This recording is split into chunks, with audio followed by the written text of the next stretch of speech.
I'm excited to share this conversation with all of you with Ryan Keepman. Ryan has been running Evans Transportation for the last 7 years after taking over the family business. Evans was started in 1986, right at the turn of deregulation, and is probably one of the few businesses started at that time that remains family owned. There's a lot of other brokerages that started at that point that have since been acquired or folded. And Evans and Ryan have a very interesting and refreshing take and have built a really interesting business by leaning into a lot of the more complex freight and are doing some really cool stuff. And so it was a great conversation hearing about the thinking behind and the strategy behind diversification of different service offerings, how to actually land the plane on that, because it can be really difficult when and how you should do that. And also just around generally like culture. Evans has built a really interesting and special culture. And so it's cool to kind of hear from Ryan how they brought that into the world. I hope you enjoy this conversation with Ryan Keepman from Evans Transportation. Well, welcome everyone to another episode of the Freight Show. Very excited to have Ryan Keepman on today. Ryan, it's great to see you. I appreciate the opportunity. I'm excited for the conversation today and look forward to talking about all the great things Boom is doing for Evans, and anything you want to ask me. I'm an open book, probably to a fault. Well, no, I've been really looking forward to this because we've chatted a little bit, but and I've had the great fortune of working with your team for a number of years now, but have been excited to kind of hear more about the Evans story and the Evans journey, and maybe like take it back to the beginning. I think 1985-ish maybe was the year the business was formed, but like tell me a little bit about the kind of like the story from the beginning and the big milestones along the way. Well, this is one of those like 3.5 hour Joe Rogan podcasts, right? So it's a Yeah, 40-year exactly. history. We You got asked the nothing but question. time. No, yeah, it's a really unique story, especially being blood related to the founder being my father, and knowing what he did with two kids at that time was what I'd call probably crazy. But he came from nothing. He learned the industry from his father-in-law, my mom's father, Mm, who was pretty innovative in the state of Wisconsin, where we're still based today or headquartered, in the transportation space, and also kind of came from nothing. And he had started. It is important to tell you a little bit about my grandfather. yeah. He had started the first piggybacking rail company that I Mm. think eventually was absorbed by Hub Group. He still has Oh well. the original rider leasing location, um, that's outside of the Milwaukee Zoo. For a lot of people that know, it's a huge location that he started and sold to Ryder. But that was in a regulated environment, so he still had a full time job selling transportation, but was an entrepreneur at heart. Wow. And my dad married my mom. The quick story is my grandfather was kind of like the Madman era, martini lunches, and then kind of probably going back to the local tavern. It is Wisconsin, Yeah. for a second tour back in those days. And so he was already pretty checked out by the time my dad was in the space and Yeah. learning the business from his father-in-law. And he had asked him if he would start a freight brokerage because Reagan had just deregulated transportation. So the idea came from knocking on a bunch of doors, and most companies were out of business that he was told to go call on during the Cold Wars of early 80s, and Right. decided to. Like you mean these are sort of like shippers that he was calling on were out of Correct. business. What was impacting those businesses? Like how did the Cold War Back then, I think just the manufacturing environment in was the tough? at Yeah. least Milwaukee area was quite depressed, Yeah. and it was just a slower time in our economy, both globally and in the United States. And um, there was just a lot of uncertainty at that time. I'm no historian, but from what I do know is he tells a story where he was given 10 business cards Mm, and addresses to go call on in his Rolodex, and each day, and 8 out of 10 would be mm. shut down. It would, Wow. yeah, or not I not imagine receive much. some of that was also, I'm thinking, I mean, that was like, there was sort of globalization was kind of starting to happen as well. And there was a lot more offshoring of manufacturing, which may have been playing into that as well. Yeah, spot on. I think that obviously the Asian market had started to absorb a lot of our manufacturing, and things were changing and changing pretty quickly at that point in time. And so he had no he had the vision that there had to be a better way to do transportation. Mm. And so my grandfather said, "There's no way we'll start a brokerage." So he said, "Okay, well, I'm going to start one on my own." And that was when he went out, and I think he had a couple of different stints in trying to start something. Yeah. And eventually he found his way with a partner at the time, Marty Johnson, and he didn't tell my mother. He leveraged 3 credit cards and the house that his first house he had purchased, um, and started Evans, and I was, like, 4 years old, my sister was 1. Wow. So Nice. I said, "That's crazy, how did you do that?" And he said, "Oh, I just had no other choice in my mind, and I wanted to work for myself." And, so I did it. I And love these gutsy stories. I started Boomer when my first kid was born, like basically at the same time. Um, but we also raised venture money, and I've always got so much respect for these entrepreneurs that load up on the like credit card debt and put like real sort of like finances on the line. It's takes a lot of guts. oh, yeah, I do too, because I like to think of myself as high risk, but then when I start to hear those actual stories of people with their families and their kids, Yeah, their you think, I mouths mean, need it's a lot of to be pressure when fed. you got these little, like the little guys. You sort of realize you're like, fuck, I actually need to make sure I deliver here. Exactly, exactly. So he's always had such a passion for people and relationships. The 2 of them really started the whole business emphasis on the relationship side of the business, and Mm. built a moderate, brokerage. I think one of the first couple hundred MC numbers out of what there's been I was gonna 40,000. say I didn't fully appreciate, but that totally makes sense. Like that was basically the year, and I mean there was a bunch of folks that kind of started up in that at that time, and like what a sort of like inflection moment to be getting started in this business. Yeah, it'd be interesting to know how many don't exist I today. Most of the ones that I'm thinking of were don't exist or have been acquired. So yeah, Yeah, we're probably one of the last ones standing that aren't from that vintage. acquired, like you said, or owned by private equity. Is still a family-owned business. But the quick evolution of the business from 1985 forward was they were a small broker for the first 5 to 7 years, and then purchased a couple different trucking companies. Yeah, So they owned a local cartage company, Jeff's Fast Freight, out of the Milwaukee area for those Milwaukee listeners, and then a company out of Perrysburg, Ohio, that was a medical delivery, emergency mm, medical deliveries. I think it was called EMD. mm, And then they also invested in a few warehouses. So they did get into assets for a period of time, mhm, helped them really understand the entire, the overall scope of transportation from all levels. And in 1996, they had a client come to them and said, "You guys do a really nice job. mm, Customer service is great. We want you to do everything for us."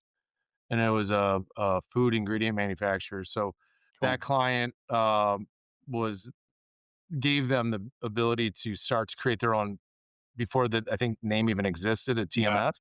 So they yeah. created No, what interesting. was known to be Mother.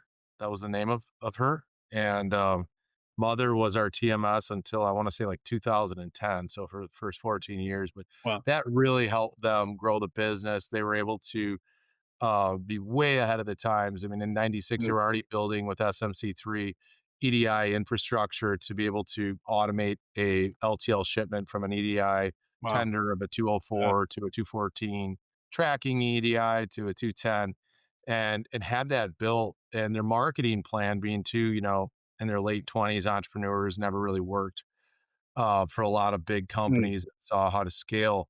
So our marketing plan should be let's not tell anybody about it, mm, which is probably the worst marketing plan they could have come up with because we don't want anyone else to find out. Well, obviously, the market found out, and that a lot of LTL brokers have grown to be billion-dollar plus companies, so yeah, they missed their timing there. But it yeah, was it was the start of something special. yeah. And then if you fast forward to 2018, my dad and I bought his partner out, who had 50% of the stock, through a long process.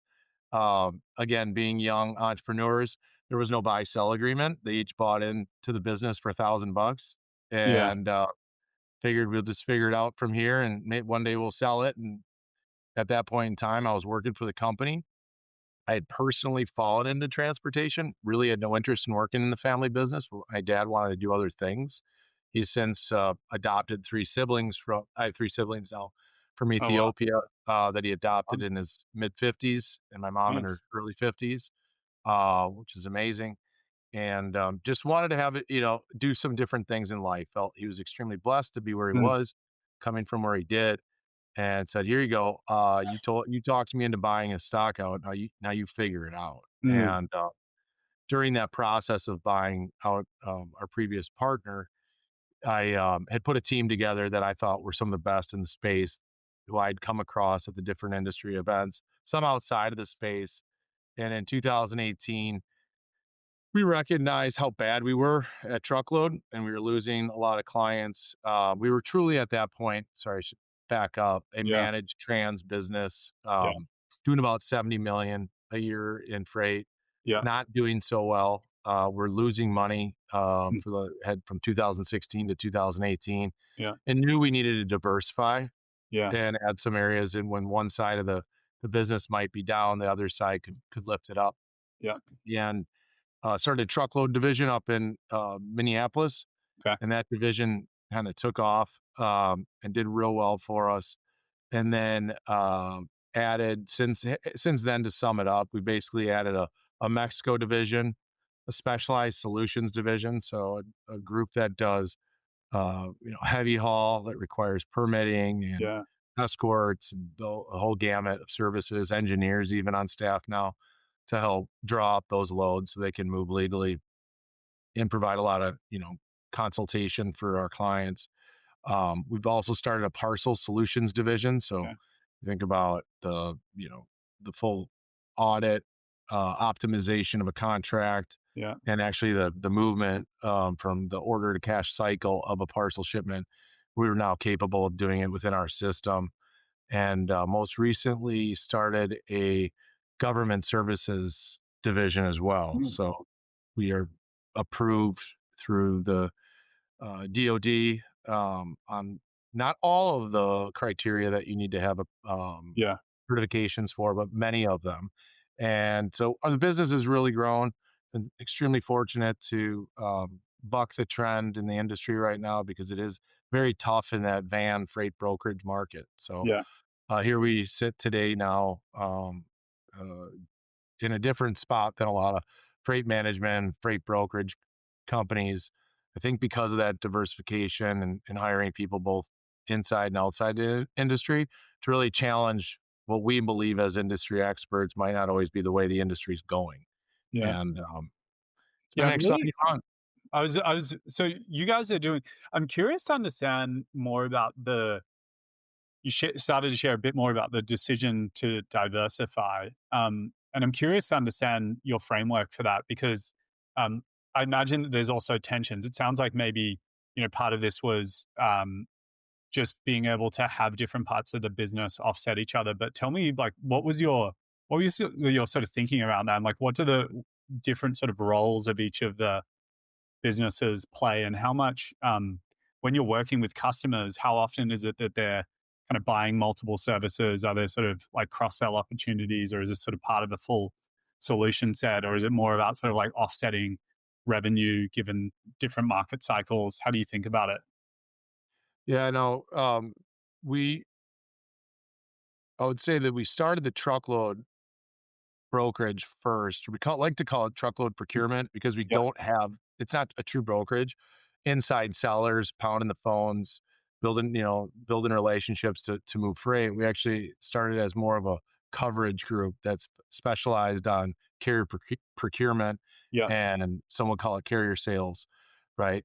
And that was And as an arm for the managed transportation business to be able to cover freight it, internally, I essentially. would say it was more of a defense mechanism to Right. shield off brokerages who had morphed into managed trans and LTL operators and Mm, TMS providers, so mm, that we wouldn't lose clients, because we had lost, gosh, we'd lost 3 of our top 10 clients from 2016 to 2018. So we were going backwards at the time. What was it like, because those brokers were starting to do managed trans, and then they had this sort of value prop of, hey, we've got a brokerage, we also do managed trans. Is like, what was the competitive dynamic there? For the brokers that were coming to our customers, Yeah, price. right. We So they didn't were, buy well. yeah. I see. And Okay, so you needed the capability to kind of control your own destiny, I guess, and be able to get your correct. price down. They exposed a weakness. There Uh, was no question at that time. yeah. So is that So part of the, because I've always been interested in the interplay between truckload brokerage and managed trans, and whether or not to think about them just as kind of like different offerings, or um but it sounds like there's actually maybe more than that, which is like, to be competitive in managed trans, it helps to be able to have a very good carrier procurement group that can kind of be a brokerage, because then you can kind of pin your prices on capacity that you can control and execute against. yeah, I don't think there's a great answer. Okay. And what I mean by that is I think it really is I think a lot of managed trans slash brokerages struggle with the desire to cover every shipment timely, the way a shipper expects, Mm, but yet achieve a very low cost carrier to move that shipment. mm, It's always kind of it's always an internal battle to try to figure out what that right balance is. mm, So that was why we decided let's still have our go to market be a small subset of managed trans sellers, mhm, and then a focus on covering those loads, days to book, continually increasing. It's one of the key metrics we look at mm, to book in advance. It proves out to have better coverage mm, and successful pickup rates mm, and better pricing. So it's always somewhat of a delicate balance that you have to do.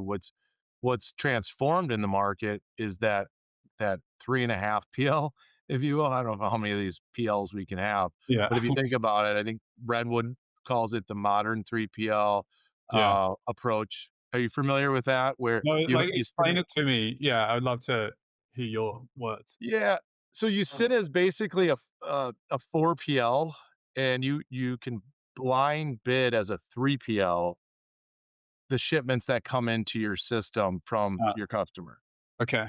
Yet you have other brokerages that the customer wants to have a part of the mix for Mm, each shipment that comes across, mhm, each spot shipment. And you work this you have the system worked out so that our team doesn't have visibility to undercut another 3PL mm, and win a load by $5 or something like that. mhm, It allows us to truly operate, mm, with no visibility on one side of the house.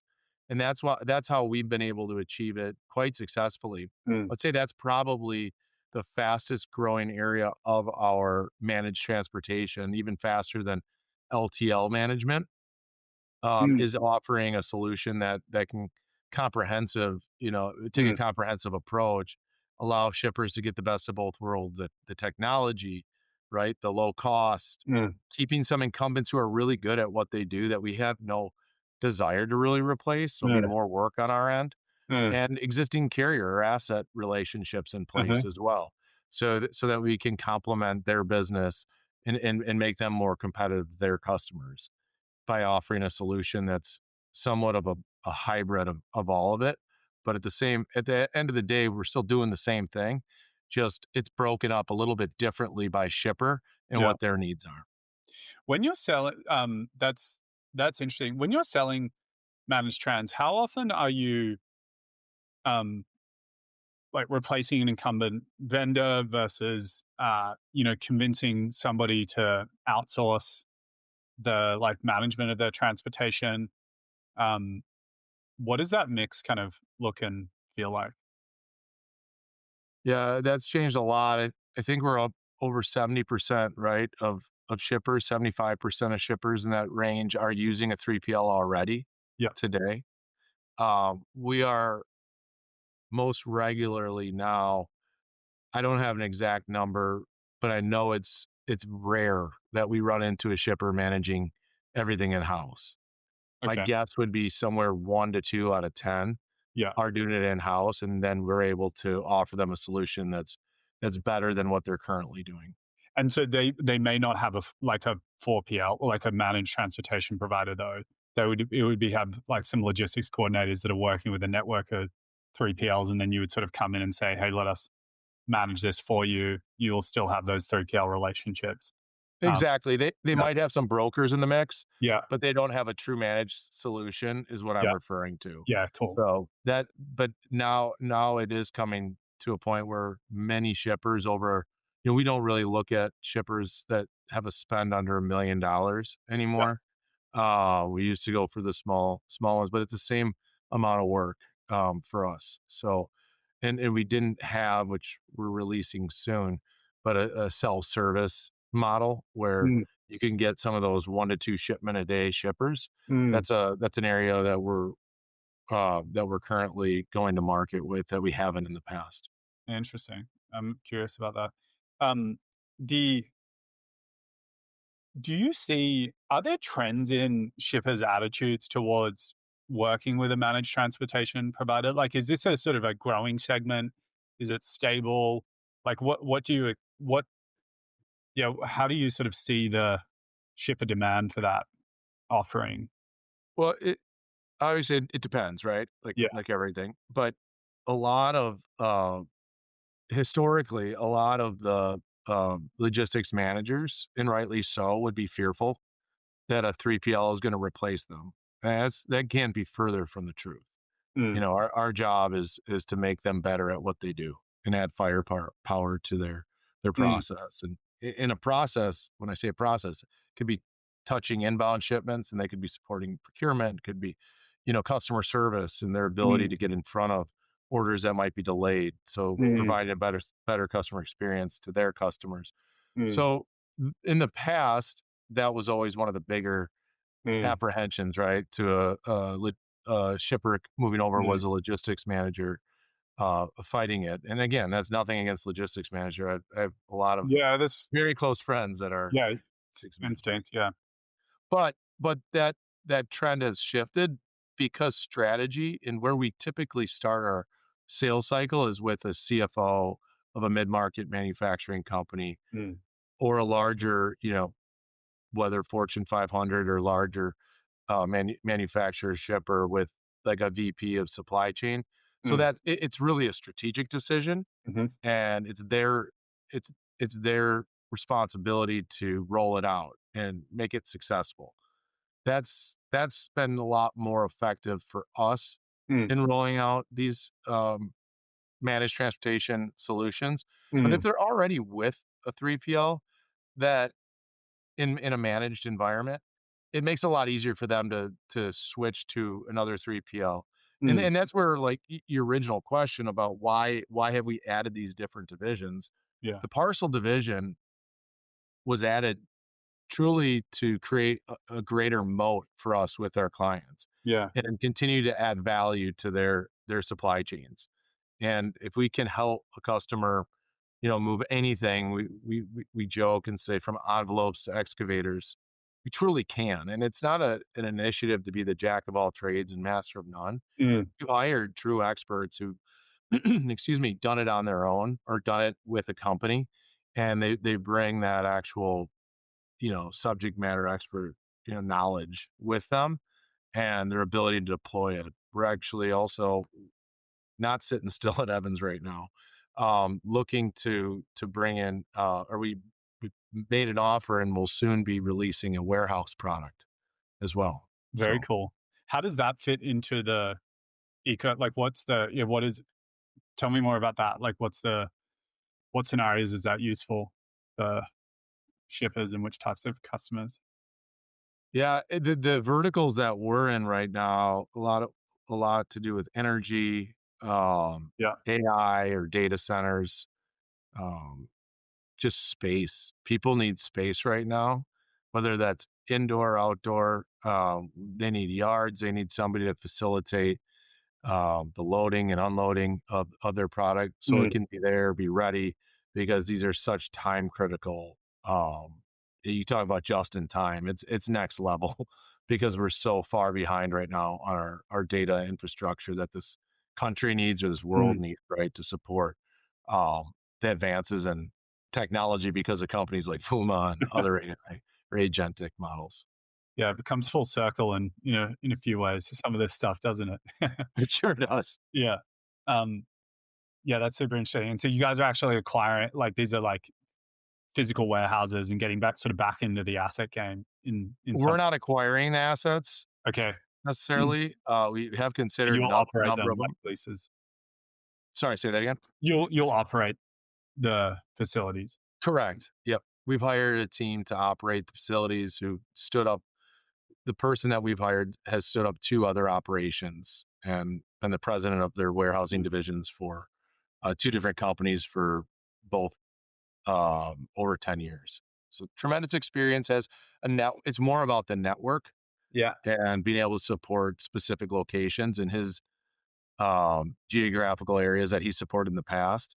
He has some opportunities for us to turn on new or existing clients, but new revenue streams and cross selling.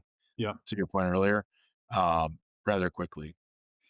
I'm curious about are there specific segments or types of shippers for who the value proposition of we can help you solve a bunch of problems is is more compelling or less? Like, are there sort of themes to it? Are some of them, look, I want to actually sort of assemble my own sort of portfolio of specialists versus some who, want to have a deeper relationship and do more with you guys? How do you sort of think about who's a good fit for that versus maybe like the other approach of wanting more focused? Sure. I think scaling industries or verticals where people are growing so fast, Mm, their value prop to their end customer is far greater than them spending the time internally to mm, create that holistic solution. mm, And their business requires an outsourced solution to support it and mm, people versus doing it in-house. And we've found that wasn't always the case in the past. mm. But I believe given the speed of technology and if you can build that trust, it equates to deals quite quickly. Um, it's allowed us to really tap into some of the fastest growing verticals in the US right now. And so when you sell to a vertical that's growing quickly, they kind of just want problems solved. And so there's a lot of value in being able to say, okay, you guys have done a great job here. Help me with X and help me with Y. Uh, is that what you mean? Exactly, Yeah. exactly what I mean. Yeah, they a lot of these companies are growing so fast that it's more of a demand issue on their side than it is Right. anything. And how can we service it as quickly as possible with a solution that won't fail?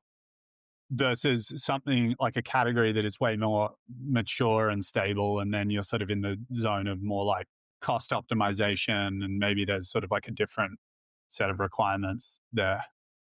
That's right. We've been very intentional Yeah. about not selling price. Yeah. Obviously, at the end of the day, price does matter, and I would say we're highly competitive. Yeah. But we are not looking for, we call it broker poker freight, Yeah. where people are shopping, dozens of brokers and spending a lot of time on the nickels and dimes. We're looking to add much more value, both upstream and downstream, for our clients, so that their customers recognize or don't even know that freight exists, Yeah. right? Because those problems we're so far ahead of, both through tracking tools, through ease of communication between companies, full integrations between ERP systems and TMS, or all the other tools now that are available to us. Yeah. Yeah. This question of, and we'll get into a little bit of like how, sort of perspectives on how like AI might shift some of this. But I often think of you guys because it's clear that you guys do a really thoughtful job of sort of leaning into complexity in a way. And I think that especially when it becomes easier and easier to execute like just a standard kind of like dry van reefer move of, consumer products, then I do think that the game to win there is a lot about your cost to serve and your ability to buy well at scale. And so there's sort of, that's going to be one sport that is going to require sort of a set of capabilities. And then there's this other, which I think is probably going to be more defensible, right? Which is like, what are the more sort of complex scenarios where you can solve um, some difficult logistics problems for customers? I think are going to be, they just are inherently much harder and more challenging. I think require a different level of like strategic orientation, harder to automate in a way, right? I don't know if that plays into any of your sort of thinking on it, but It does. I mean, one area is what I just mentioned, warehousing. We've said no to multiple clients that we will mm, not support them, and almost knowing what you're not good at first right. is maybe more important. Because I do think a lot of freight brokers, um, not so much managed trans, try to truly be that jack of all trades, and Yeah. you fail in one area, you lose trust in the other Mm, areas, and you expose yourself. So we've been mm, very, very intentional mm, about only supporting complex problems, which we do where we are truly experts. And one area we had a customer come to us that's a very large customer now a couple of years ago, and they said, we have these what are called MEB loads, or they require perimeter trailers, or require just crazy type equipment types. And they said, you cannot screw this up. Man, here are 13 moves. yeah. And it equated to like, oh, it's great revenue. Honestly, it's like $20 million in revenue, but they're Holy very shit. high cost per move, right? And each move includes multiple truckloads. But Yeah. you're talking, 16, 13 axle trailers, massive equipment, um, with a whole lot behind each move. Yeah. And we went back to him and said, we're only going to do three. And they said, well, no, we want you to do all 13. We said, we'll fail, but we'll do really well at these first three so we can get started on the right foot. And that has built a tremendous amount of credibility and trust with them. But we Wow. leaned in where we knew we could cover them, the lanes where we had coverage. Yeah. And we said, hey, we'll even offer up some competitors that you might want to, test out, some other asset-based providers that you might want to test out. We want to help you, but we also don't want to fail you. And Right. so we've grown slowly with that client. Mm. Um, that's maybe a relative term, but we've grown over time as we built more trust. Yeah, that's interesting. What is the bottleneck? Like when you say, "Hey, we will fail," where's the bottleneck? Like what is gonna when yeah, you say that. For that specific instance is capacity. Yeah, There's only so many of these trailers available in yeah. the marketplace, and the government has access to a significant percentage of them. So having those carrier relationships, which is Mm, so critical, so we can rely on them, those bottlenecks are truly just a result of a lack of manufacturing for this product, or the product being the trailer, yeah, that nobody knew would be uh, so heavily required, or the demand would be so high for them, um, until it all of a sudden was. And there's why only is a the couple of lead time manufacturers. so long? Like, why can't how long does it take to just build more of that The trailer? current production cycle is 6 months. Okay, so it takes a while for Correct. the market to For this certain trailer yeah, type. Yeah. yeah, um, yeah, Real quick, the one other point to it too, though, that I think, like when you talk about solving a complex problem, it's communication, it's information gathering, it's doing the diligence on the front end before you even months before you're even going to make that, or help that shipment move, right? mm, So it's a lot of like spending time with mm, the shipper. If the shipper might not even be your client, but your client's the receiver, mm, it's sending people there that have knowledge, know what questions to ask, mm, know where the gaps are going to be, mm, in that shipment, or potential gaps, and trying to get ahead of all of them.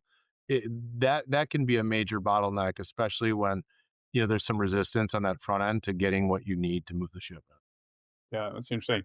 You've now opened up a bunch of new offerings, and these are not like small mode, right? Like fully sort of different modes. Um, are there any lessons that when you look back on times that you've done that well and times that you've done that maybe less well? Like, what have you sort of learned about how to successfully get into a new service line?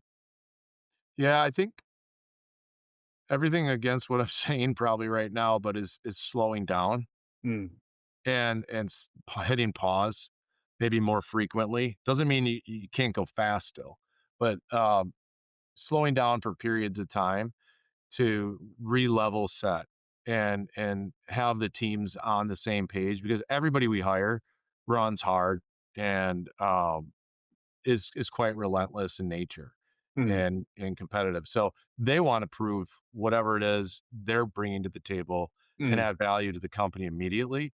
And sometimes that can get lost in translation, and frustration can build. But one thing we do really well at Evans, we spend a lot of time together, mm, and I think maybe that's the lesson that has been learned, is really getting these teams together, meaning face to face. mm. We battled through COVID, we battled through a lot of different things, and having to be virtual. There's no better recipe for challenging conversations to happen than in person. So Yeah. really bringing people together, and we call it doing life together. Understanding if somebody's struggling, maybe even at home with a marriage or with a friendship or a parent, and having that understanding and empathy for someone can go a really long way on why they might not be performing at work. But it also can allow them to be vulnerable and give things that they maybe wanted to hold on to somebody else to help manage that responsibility that's partially theirs Yeah. because of what it is they're going through. So having that type of culture to me is everything. I'm very into you guys have built a really special culture, and so I'm interested to ask you some more questions about that. I am curious about one thing as you think about the playbook for sort of opening up these new service lines. How how often do you try to hire somebody that has deep expertise to sort of be the anchor individual for that versus just having like folks that have worked in your business for a long time go and figure it out? And like what or is there a balance? How do you think about There's definitely a balance. I mean, there's some people that have worked for us and have wore multiple hats and come into different divisions because they've shown great interest and they wanted to spend time learning that area of yeah. the business. But for the most part, it's through existing relationships where there's, again, I use the word trust a lot. A lot of trust has been built. Um, we we worked with a couple of the gentlemen who started our parcel division for 10 years. They were a consultant for us Mm, and worked for our clients when our clients needed parcel solutions. We would bring them in. Well, they mm, had sold their business, their non-compete was up, and they're ready to do it all over again.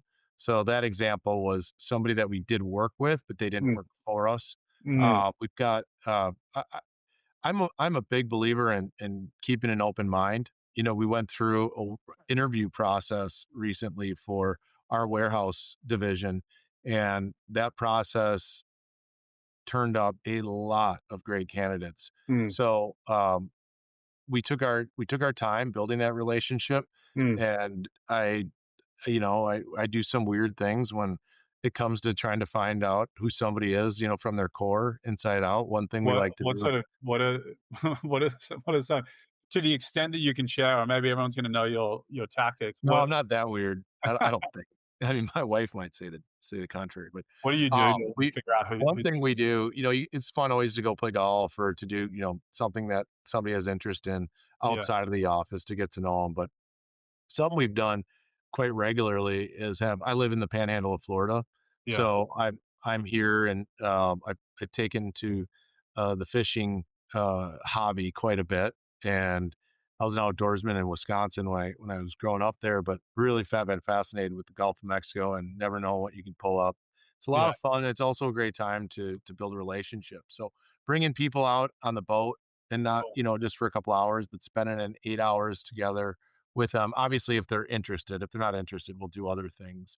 But just kind of putting people in unique environments and Mm, seeing who they are when they just have to be them, right? When there's mm, a lot of downtime, when it might be awkward to talk, what do they mm, do? You know, if you're gonna have a couple beers, like how do they come out when you're in a again, just an environment that might not be so comfortable. It's fun. We often say, get comfortable being uncomfortable, mm, because we're constantly changing, we're constantly growing, and not just growing to grow, but listening to our customers and mm, what it is. And so I need to have people on our team that listen really well, and will also challenge too, right? They're not mm. afraid to tell a customer or a carrier you're wrong.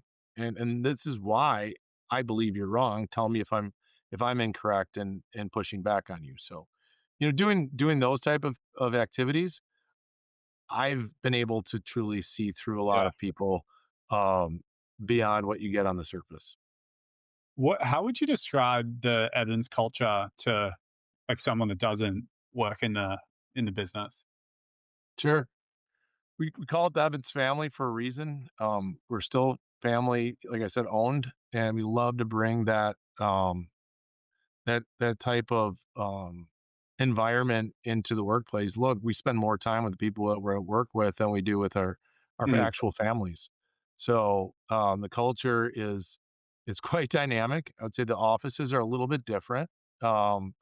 Just based on the people mm, and the interests of those office. mm, Age demographics are a little bit different in some offices, but overall and in general, we try to just create a culture that people can be open.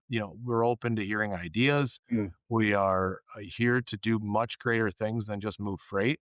mm, We're here to build legacies, all individually, but collectively as a team as well. We spend a lot of time with one another when we do our executive retreats or our leadership retreats or our sales retreats. mm, We don't get a bunch of hotel rooms in a big city. We stay in a VRBO together and mm, we grill out and we do activities that take us, into more of that like there's like 90% of what you do in your life mm, and you can talk about with everybody, even the guy at the grocery store you just met. But then there's that 10% that you just keep closed up. mm, We like to get into that 10% and get to know one another so that, every mm. day we go out to battle together, we got each other's backs. So I don't know how to pin it exactly, Yeah, but those examples kind of resonate with me. yeah. No, I mean, I can in interacting with your team, you can feel the strength of the relationships and the sort of sense of camaraderie um and that there's definitely sort of like a feeling of the Evans way. Your leadership team, you guys are in sort of different parts of the US. I'm curious how you manage that. Does that help you?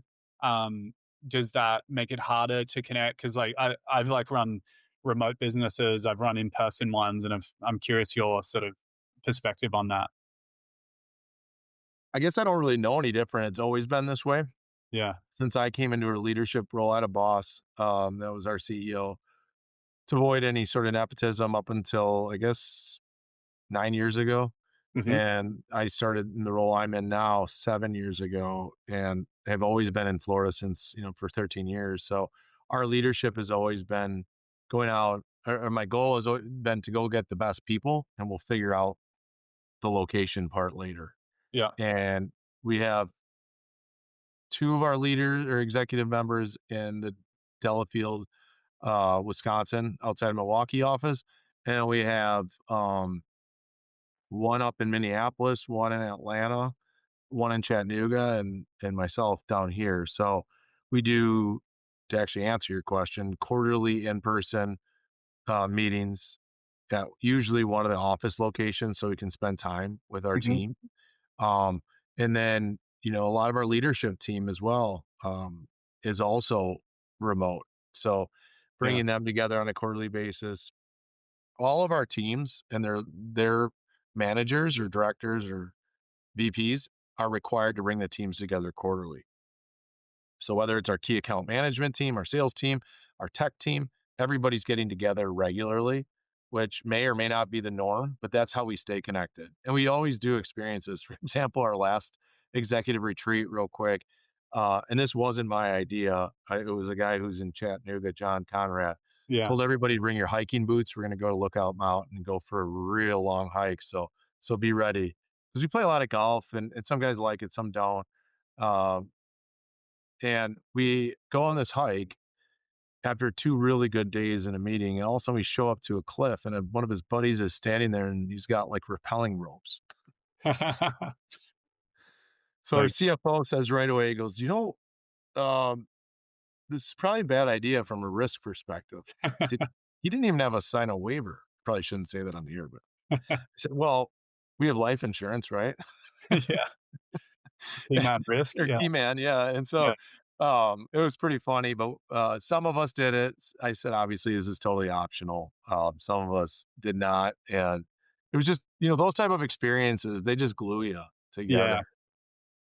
Yeah. It really is important to have shared experiences as to like bring groups together, and often outside of work. I think it is such a powerful thing.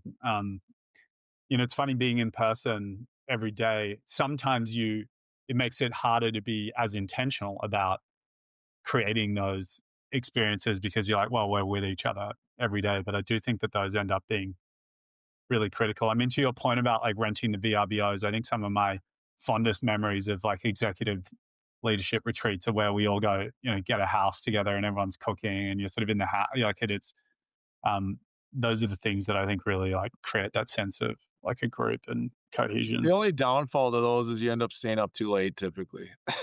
So maybe nobody the, gets enough sleep. yeah, But maybe no, the they're workshop the next morning is a little less productive than you hoped it would be. absolutely. I mean, those are some of the best memories from college, right? Is those days and Yeah.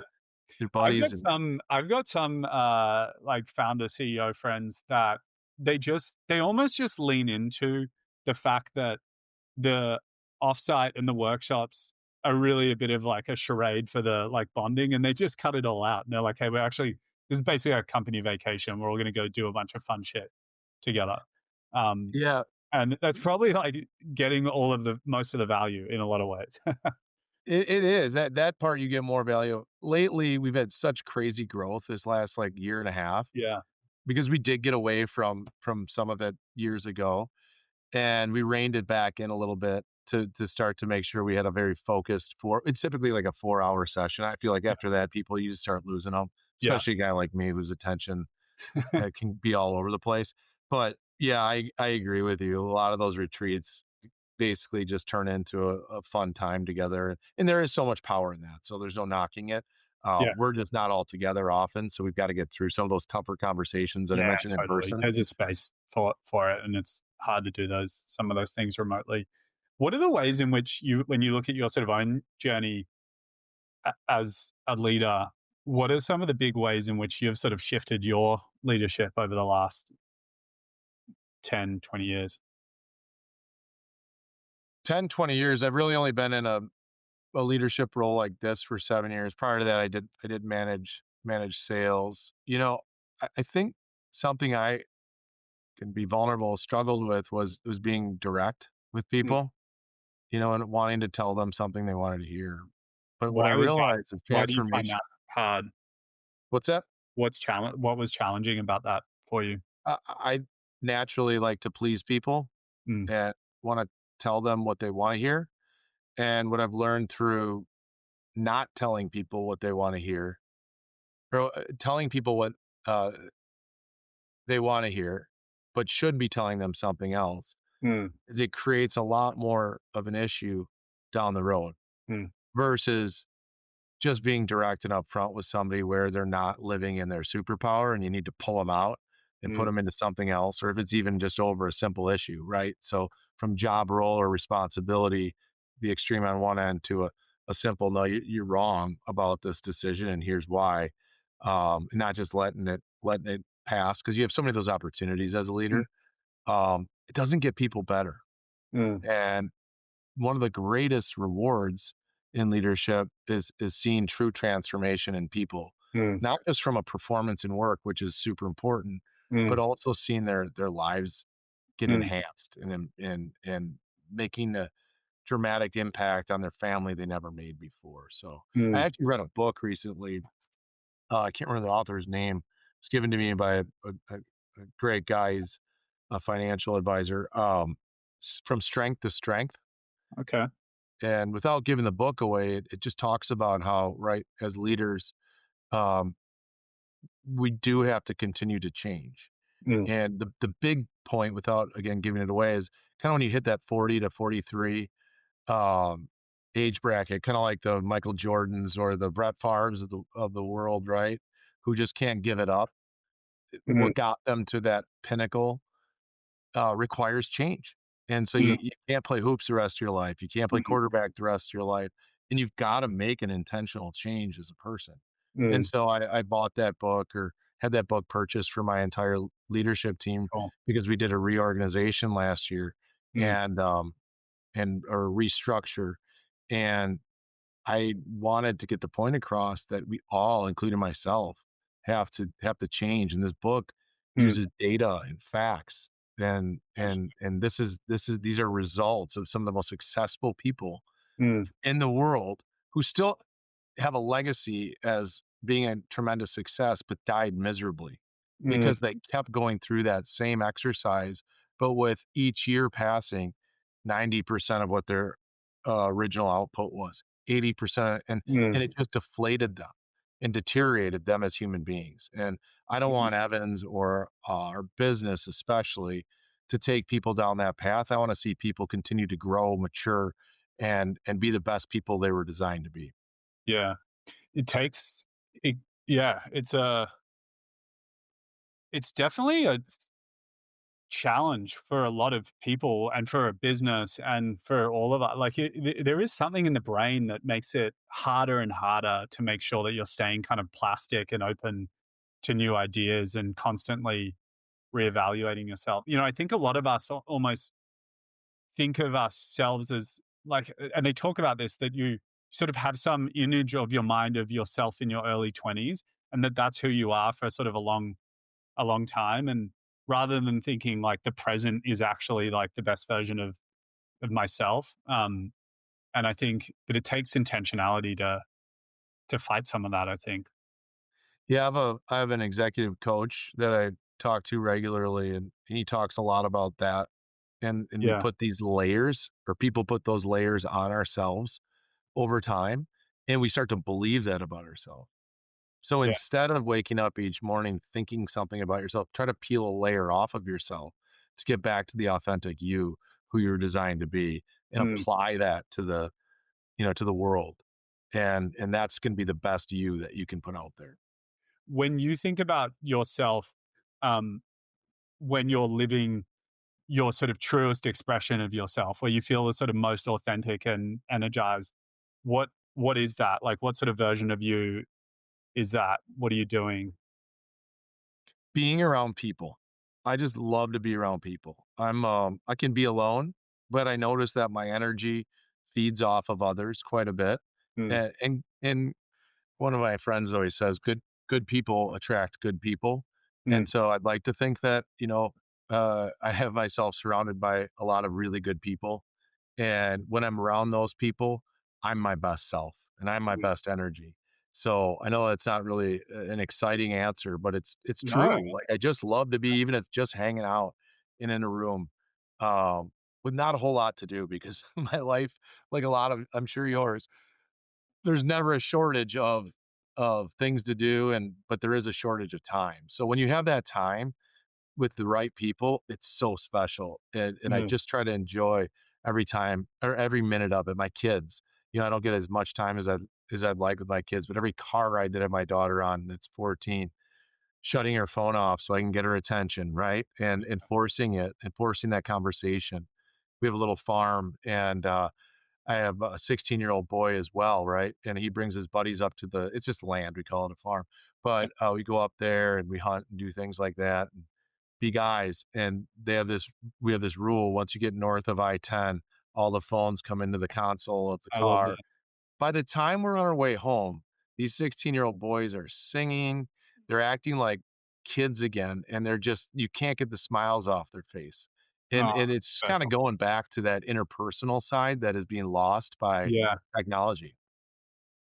Yeah, we chatted last time. I think you were saying that's must feel very special, especially the contrast with like what it's like when young kids are at school and um, yeah, the social media stuff is pretty addictive. And then just being able to like sever that cord and getting out in nature and realizing like how freeing that can be from the mind. I mean, I'm terrible. Like I'm definitely addicted to We stuff. all are. I know it's And crazy. you I lie hate to yourself if it. you're not.